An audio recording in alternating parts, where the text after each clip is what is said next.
Hello students, कैसे हैं आप सब लोग। इंडियन इकोनॉमी के मोस्ट इंपोर्टेंट एमसीक्यू की सीरीज चालू है। हमने चैप्टर 1 के 20 मोस्ट इंपोर्टेंट क्वेश्चन देख लिए थे, जिनके क्लास बोर्ड एग्जामिनेशन में हाई चांस से आने के, और कंप्लीट चैप्टर का रिवीजन भी कर लिया था। इसी तरीके से क्लास आज हम second chapter Indian economy 1950 to 1990, ये जो चैप्टर, इसके अंदर के 20 मोस्ट एक्सपेक्टेड क्वेश्चन बनाएंगे और सारे डेटा वगैरह जो कुछ है सब कुछ कंप्लीट रिवीजन के साथ चैप्टर खत्म हो जाएगा। ध्यान से वीडियो अंत तक देखना और एक एक क्वेश्चन वीडियो पॉज करके बताना कितने क्वेश्चन आपके सही गए, कमेंट सेक्शन में मेंशन भी करना। सबसे पहला question, which of the following is an institutional reforms in the agriculture sector?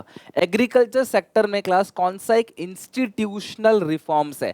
Expansion of irrigation facility, use of high yielding variety seeds, ceiling on land holding और provision of credit. तो आप मुझे बताओ class कि कौन सा institutional reforms है in agriculture sector. सही है class, C option, ceiling on land holding, यानी कि सी ऑप्शन इसका करेक्ट है। Question number 2, the economic system adopted by India. India कौन सा इकोनॉमिक सिस्टम को अडॉप्ट करता है class? Capitalism, socialism, mix economy, none of these. ये बहुत सिंपल है क्लास, बहुत बेसिक सा क्वेश्चन है, बट पता होना चाहिए आपको। इंडिया एक मिक्स इकोनॉमिक सिस्टम अडॉप्ट करता है, यानी सी ऑप्शन करेक्ट है।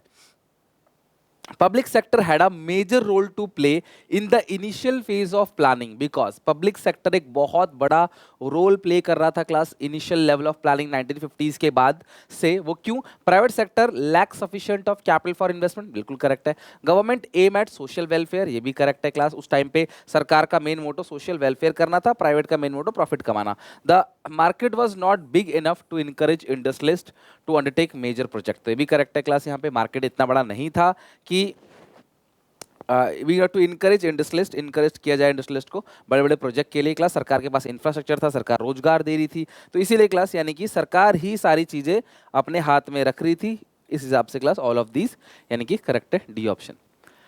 Which five plan was implemented during the 2012-17? देखो क्लास, पहला प्लानिंग कमीशन लॉन्च हुआ 1950 में। पहला प्लान 1951, 1 अप्रैल 1951 से लेकर 1956 31 मार्च।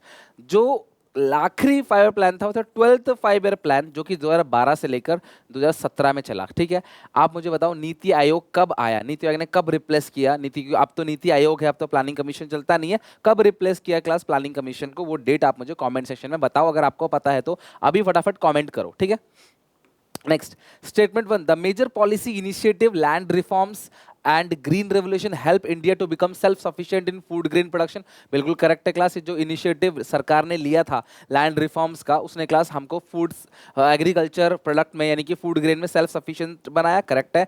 The proportion of agriculture produce leads to marketable surplus, यानी क्लास एग्रीकल्चर प्रोड्यूस हमारा बढ़ने लगा, जिसकी वजह से क्लास मार्केटेड सरप्लस होने लगा। दोनों स्टेटमेंट करेक्ट है, यानी कि A option, both statements are correct. Question 6, when was NITI Aayog formed? अभी आपने क्लास कमेंट में डेट बताया था, पूरा का पूरा ईयर पूछा गया क्लास। नीति आयोग कब फॉर्म हुआ? 2015, 1 जनवरी 2015 करेक्ट आंसर है। नीति आयोग की फुल फॉर्म कमेंट सेक्शन में मेंशन करो, इसका हेडक्वार्टर नई दिल्ली में है। ठीक है, नीति आयोग में क्या होता है, हर जितने भी स्टेट्स है ना, यूटी है, उनके सीएम और लेफ्टिनेंट जो एलजी होते हैं वो आते हैं क्लास और मीटिंग होती है। तो 2015 में आया, जिसने नीति आयोग ने रिप्लेस किया प्लानिंग कमीशन को। Who is the ex officio chairman of NITI Aayog? NITI Aayog का चेयरमैन कौन होता है class? Prime minister, home minister, finance minister, president. सही answer class prime minister. Presently जो प्राइम मिनिस्टर है वो श्री नरेंद्र मोदी जी हैं। ठीक है, 8th क्वेश्चन, असर्शन और reason question. Assertion, every year government fix a target for disinvestment of public sector enterprise. हर साल सरकार क्या करती है, जितने भी सरकार के एंटरप्राइज हैं उसका क्लास कुछ डिसइन्वेस्टमेंट करती है, कुछ एंटरप्राइज का डिसइन्वेस्टमेंट करती है, मतलब उस एंटरप्राइज का कुछ परसेंटेज ऑफ शेयर जो है वो प्राइवेट को बेच देती है। Reason, disinvestment is an excellent tool for discarding the loss incurring the public sector enterprise. ये भी क्लास क्लियर है, डिसइन्वेस्टमेंट से जो सरकारी कंपनी घाटे में जा रही है, जो पब्लिक एंटरप्राइज लॉस में जा रही है, उनको क्या मिलता है क्लास? पुश मिलता है, उनको प्राइवेट के हवाले कर दिया जाता है, तो प्राइवेट कंपनी उनका ध्यान रखते हैं, फिर वो प्रॉफिट मेकिंग बन जाता है। दोनों स्टेटमेंट ट्रू है क्लास, ये इसका करेक्ट एक्सप्लेनेशन दे रहा।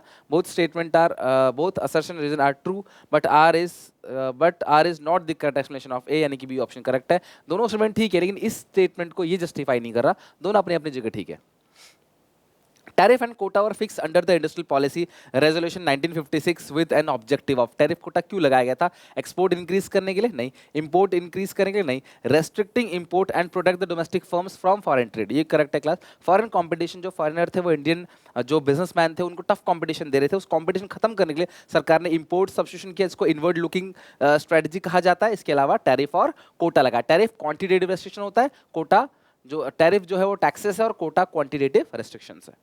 तो सी ऑप्शन करेक्ट है इसका, फॉरेन कंपटीशन को इंक्रीज एंड डिक्रीज करने के लिए किया गया था। 10th, equity as goal of planning aim to achieve the following objective. Equity का मतलब क्या है?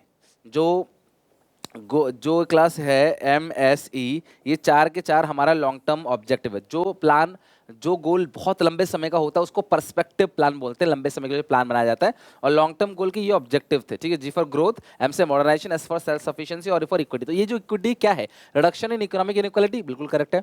Curbing the concentration of economic power, obviously class economic power कुछ ही लोगों के हैंड में नहीं होना चाहिए। इकोनॉमिक पावर कुछ ही लोगों के हैंड में होगा तो फिर देश बिगड़ जाएगा। Uplifting the weaker section, weaker section जो है सोसाइटी के उनको बढ़ावा दो, तभी तो अमीरों से टैक्स कलेक्ट किया जाता है और गरीबों को दिया जाता है कि उनकी इनकम बढ़ जाए, अमीरों की इनकम कम हो जाए, दोनों को दोनों क्लास बराबर लेवल पे आ जाए। Okay, all of these, D option correct है क्वेश्चन नंबर 10 का। 11, which of the following statement is true about disguised unemployment? disguised unemployment common type का अनएम्प्लॉयमेंट है जो रूरल एरिया में देखा जाता है, खासकर एग्रीकल्चर सेक्टर में। ये एक हिडन अनएम्प्लॉयमेंट भी कहते हैं class. Large in scale of agriculture sector, correct है। The number of people engage in piece of land is more than actually required, यही तो इसका मीनिंग होता है डिस्गाइज अनएम्प्लॉयमेंट का। The total output does not fall, even some workers are withdrawn. अगर class कोई 1-2 worker चला भी गया तब भी टोटल आउटपुट फॉल नहीं होगा, क्योंकि ऑलरेडी ज्यादा लोग काम कर रहे हैं। जिस काम को 5 लोग कर सकते हैं 8 लोग कर रहे हैं, अगर 2 लोग निकल भी जाएं तब भी वो काम हो ही जाएगा, उतने टाइम पे ही हो जाएगा। तो डी ऑप्शन करेक्ट है। तीनों ही स्टेटमेंट डिस्गाइज अनएम्प्लॉयमेंट के लिए करेक्ट। एक नाम और भी आ सकता है, it is also called hidden unemployment, इसको हम हिडन अनएम्प्लॉयमेंट भी कहते हैं। Question 12, which of the following is not a goal of perspective plan? मैंने अभी बताया क्लास आपको, सबसे पहला है ग्रोथ, मॉडर्नाइजेशन, सेल्फ सफिशिएंसी और इक्विटी, ये 4 है। तो कौन सा नहीं है? तो ग्रोथ है, इक्विटी है, लैंड रिफॉर्म्स नहीं है, ठीक है। सेल्फ सफिशिएंसी तो है ही, ये सेल्फ सफिशिएंसी मतलब वही सेल्फ रिलायंस। लेकिन सी पॉइंट जो है क्वेश्चन 12 का point number C. 13, Which of the following is not true for SSI? Small scale industry के लिए कौन सा ट्रू नहीं है? Not true. Small scale industry के बारे में कुछ बताऊं क्लास, 5 लाख से इसकी लिमिट शुरू हुई थी और क्लास 1950s में, और 1955 में क्लास कार्वे कमेटी ने क्लास इसको रिकॉग्नाइज किया था। तो SSI जो है कौन सा ट्रू नहीं? सोर्स लोकेशन इन फ्लेक्सिबिलिटी, बिल्कुल करेक्ट है क्लास। लेबर इंसेंटिव है क्लास, लेबरों से काम किया जाता है क्लास। प्रमोट इक्विटी करेक्ट है। Small scale industries capital intensive नहीं, यार लेबर इंटेंसिव है तो कैपिटल इंटेंसिव कैसे हो गया? तो ये गलत लिखा है, ठीक है। शुरू में लिमिट 5 लाख से थी, आज क्लास जो प्रेजेंट लिमिट है वो 10 करोड़ की है, 2016 में 1 करोड़ की थी। Who is known as the architect of Indian planning? बताओ क्लास, किसको हम लोग आर्किटेक्ट ऑफ इंडियन प्लानिंग कहते हैं? बताओ, आर्किटेक्ट ऑफ इंडियन प्लानिंग, बहुत सिंपल क्वेश्चन है और इसका आंसर क्लास आपको कमेंट सेक्शन में देना है, बिकॉज ये बहुत सिंपल क्वेश्चन है। जिसका कमेंट बिल्कुल सही होगा क्लास, उसमें से बहुत सारे बच्चों का सही होगा, मैं किसी एक बच्चे का पिन कर दूंगा। लेकिन आप सब कमेंट में जाओ और जाके चेक करो कि इसका आंसर क्या है, बिकॉज बहुत सिंपल क्वेश्चन है और ये आपको पता होना चाहिए। इसी से रिलेटेड क्वेश्चन आगे भी हैं, आप क्लास उनको देखना। तो किनको class architect of Indian planning कहा जाता है? What was the maximum limit of investment in small scale industry unit in 1950? तो 1958 में क्लास आपकी टोटल एसेट है, एसेट यानी जो इन्वेस्टमेंट इन एसेट है वो 5 लाख का होना चाहिए था, यानी कि class 5 lakh. 16, in which year did the green revolution start in India? 1960s में ग्रीन रेवोल्यूशन स्टार्ट हुआ था, HIV सीड्स 1966 में आया था ठीक है। और उसकी क्लास जो इंडिया में स्टार्ट किया था वो किसने किया था? MS Swaminathan, MS Swaminathan India में। ओके, तो ये 1960s था, तो ये ऑप्शन करेक्ट होगा। ये तो 80s है, 90s यानी 1967 से 68, यानी अप्रॉक्सीमेटली 1960 का ही टाइम था। एक आज से स्टार्ट नहीं हो गया, कई टाइम से वो स्टार्ट हो ही रहा था, धीरे धीरे काम चल रहा था उस पर।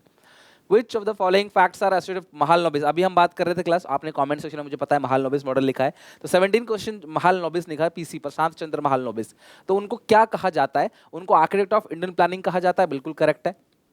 और इन्होंने जनरल संख्या स्टार्ट किया था, इंडियन स्टैटिस्टिकल इंस्टीट्यूट की स्थापना भी इन्होंने की थी। साथ में इनके रिगार्डिंग एक बात अब तुमको और ध्यान रखनी है, एक बात और ध्यान रखनी है, क्या है क्लास? सेकंड 5 ईयर प्लान में महाल नोबिस मॉडल को इंडिया ने अडॉप्ट किया था, सेकंड 5 ईयर प्लान में, यानी कि इसका तीनों ऑप्शन करेक्ट है, डी ऑप्शन ठीक है इसका। ध्यान रखना, सेकंड कौन से 5 ईयर प्लान में? सेकंड 5 ईयर प्लान में। Modernisation as a goal of planning in context in India economy aimed at. Modernisation का मतलब क्या है? नई टेक्नोलॉजी का यूज करना, करेक्ट है। चेंज इन सोशल आउटलुक, ये भी करेक्ट है। दुबई में जाओ देखो सोशल आउटलुक बिल्कुल अलग है। मतलब आप इंटरनेट पे वीडियोस भी देखते हो क्लास, आपको लगता होगा फॉरेन कंट्री में जो डेवलप नेशन है उनका सोशल आउटलुक कुछ अलग है। एग्जांपल जापान, क्योंकि वो मॉडर्नाइजेशन फॉलो करते हैं, नई नई टेक्नोलॉजी अडॉप्ट करते हैं। एडॉप्शन ऑफ वेस्टर्न लाइफस्टाइल, देखो यार हम लोग मॉडर्नाइजेशन का मतलब ये नहीं है कि वेस्टर्न लाइफस्टाइल को अडॉप्ट करें। जो वेस्टर्न लाइफस्टाइल है लोग अडॉप्ट कर रहे हैं हमारे इंपोर्ट्स बढ़ने की वजह से, लेकिन जरूरी नहीं कि मॉडर्नाइजेशन का हमारा ये एम है कि भैया हम लोग वेस्टर्न कल्चर को अपनाने लगे। नहीं, ए और बी करेक्ट है, both A and B, and D option correct है। In which year India first five plan launch? बहुत ही सिंपल क्वेश्चन है क्लास, बहुत ही सिंपल। 1951 से क्लास 1956 से फर्स्ट फाइव प्लान लॉन्च हुआ था। Mahalanobis model was started in year, तो महालनोबिस मॉडल कौन से में क्लास? सेकंड फाइव प्लान में क्लास हमने इसको अडॉप्ट किया था। और क्लास आप ध्यान रखना कि महालनोबिस के बारे में जितनी बातें मैक्सिमम थी हम लोगों ने डिस्कस कर लिया, और ये 20 क्वेश्चन कंप्लीट हो गया। जो कमेंट सेक्शन में बोला था उसका आंसर भी क्लास महालनोबिस था, जिनको class architect of Indian planning कहते हैं। तो आप मुझे बताओ आउट ऑफ 20 आपका जो स्कोर है वो कितना आया है? कमेंट सेक्शन में एक एक बच्चा बताओ। और ध्यान समझना क्लास, मैं बहुत ही जल्दी कोशिश करूंगा एक एक दिन में दो दो वीडियोस डालने की भी, ताकि इसके एमसीक्यू सीरीज बहुत जल्दी खत्म हो जाए। होली आ रही है क्लास, एंजॉय करो होली का दिन, बट उससे पहले उसके बाद अच्छे से जम के पढ़ाई कर लो, ताकि उस दिन आप टेंशन फ्री होके क्लास एंजॉय कर सकते हो अपना फेस्टिवल। मेरी तरफ से हैप्पी होली आप सबको एडवांस में। बाकी तुम्हारी पूरी प्रिपरेशन की गारंटी मेरी है, चाहे अकाउंट्स हो, चाहे इको हो, चाहे बीएसटी, बिल्कुल चिंता नहीं करना। वन शॉट सारे आ चुके हैं क्लास, जाओ जाके देखो। एसपीसीसी मोबाइल एप्लीकेशन डाउनलोड कर लो, वहां पे जल्दी ही क्लास आपको प्रीमियम मॉक टेस्ट मिलेंगे, उनको लेके अपनी पूरी प्रिपरेशन अच्छे से आप कर लेना, सारा का सारा पेपर उसमें से कवर हो जाएगा। बाकी मिलते हैं नेक्स्ट वीडियो में, तब तक take care, bye bye, God bless you again, advance में हैप्पी होली।